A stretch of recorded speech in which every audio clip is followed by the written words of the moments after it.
நம்மளோட all time favourite புளிஜாம். இது வந்து எனக்கு ரொம்பவே ஃபேவரேட்டுங்க. நான் எந்த ஒரு சின்ன கடைக்கு போனாலும் ஃபஸ்ட்டு நான் தேடுறது இதுதான். எனக்கு வந்து ரொம்ப பிடிக்கும். இது எனக்கு மட்டும் இல்லை, உங்களையும் பல பேர்த்துக்கு பிடிக்கும். பிடிச்சவங்க மறக்காமல் கமெண்ட் பண்ணுங்கள். இது வந்து வீட்டில் ட்ரை பண்ணி பார்க்கலான்னு சொல்லி ட்ரை பண்ணேன். ரொம்பவே சூப்பராக வந்துருந்துச்சு.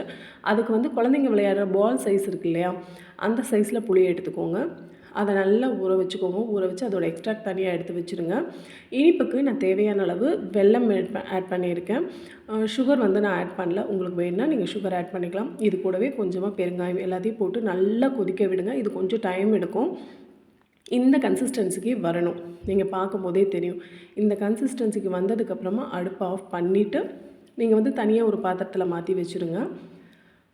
ஆறுனதுக்கப்புறமா நீங்கள் ஸ்பூன் விட்டு எடுக்கும்போதோ இல்லை கையில் தொட்டு பார்க்கும்போது இந்த கன்சிஸ்டன்சி இருக்கணும். ஸ்பூனில் எடுத்து விடும்போது இந்த ஃப்ளோவில் இருக்கணும். வேணும்னா நீங்கள் லைட்டாக கொதிக்கும் போதே அந்த லைட்டாக உப்பு ஆட் பண்ணிக்கிட்டிங்கன்னா டேஸ்ட் இன்னுமே சூப்பராக என்ஹான்ஸ் பண்ணி கொடுக்கும். பட் சாப்பிட்டு பார்த்தாங்க சேம் அதே டேஸ்ட்டு தான், எந்த டிஃப்ரென்ஸும் இல்லை. ட்ரை பண்ணி பாருங்கள்.